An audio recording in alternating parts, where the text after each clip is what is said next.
Mchungaji Mbarikiwa Mkepesile na wana kikosi kazi cha Injili kupata ajali na parahara, lakini baada ya ajali hiyo wakakutana na barua inayozuilia ya kwamba tusiende kuabudu. Lakini wiki kadhaa ikapita tena, baba yangu Mchungaji Mkepesile akafiwa na mtoto wake wokovu.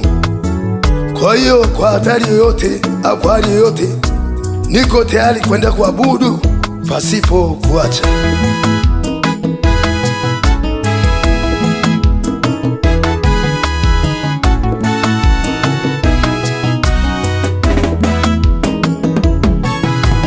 Hata nilipofika mahali pa Golgotha, palinifaa sana.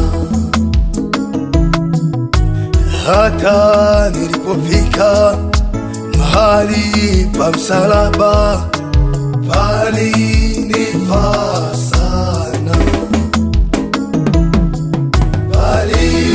Palinifaa sana, Yesu wangu, palinifaa sana.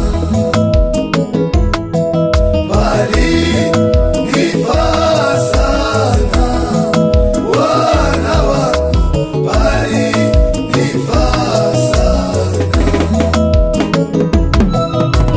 Hata nilipofika mahali pa mateso yangu, palinifaa sana. Hata nilipofika mahali pa maumivu yangu, palinifaa sana.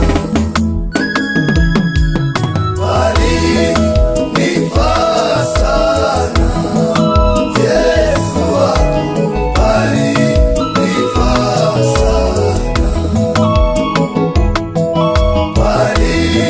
Palinifaa sana, wana wangu, palinifaa sana.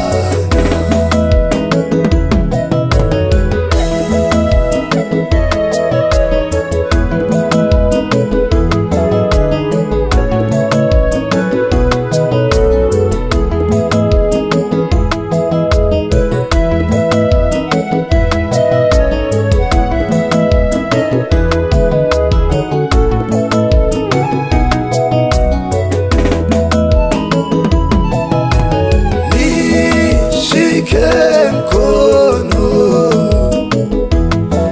siku zote za maisha yangu. Nishike mkono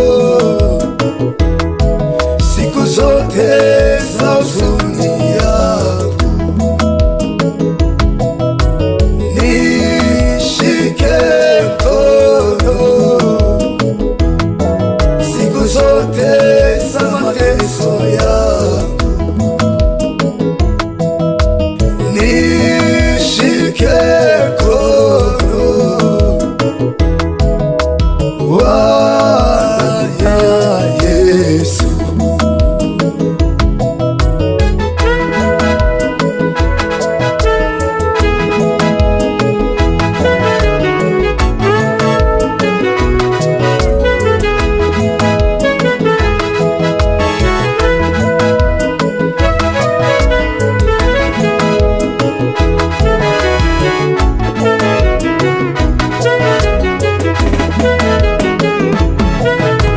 Wewe wanitosha, Mungu wangu, wewe wanitosha.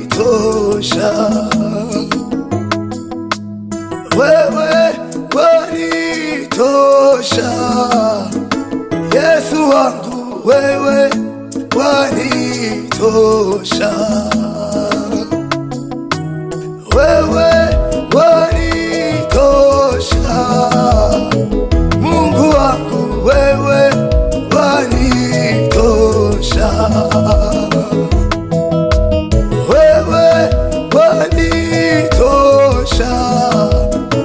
Yesu wangu, wewe wanitosha.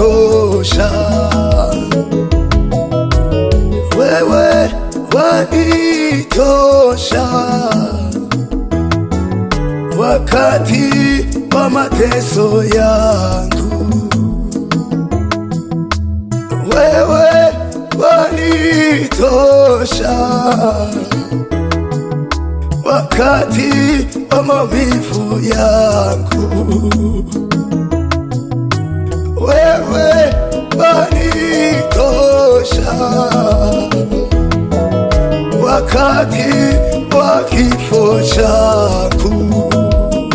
Nimeamua kumfuata Mungu kwa hatari yoyote ile, iwe ni mateso, iwe ni vifungo, iwe ni mapigo, iwe ni kufa. Sitaacha kumwabudu Mungu wa baba yangu Mbarikiwa Mwakipesile, aliyenisaidia kuacha kujishua, kubadili ufahamu wangu, kubadili mawazo yangu, kubadili akili yangu, kubadili maisha yangu kiujumla. Neno la Mungu linasema katika Filipi 1:21, kuishi ni Kristo na kufa ni faida. Amen.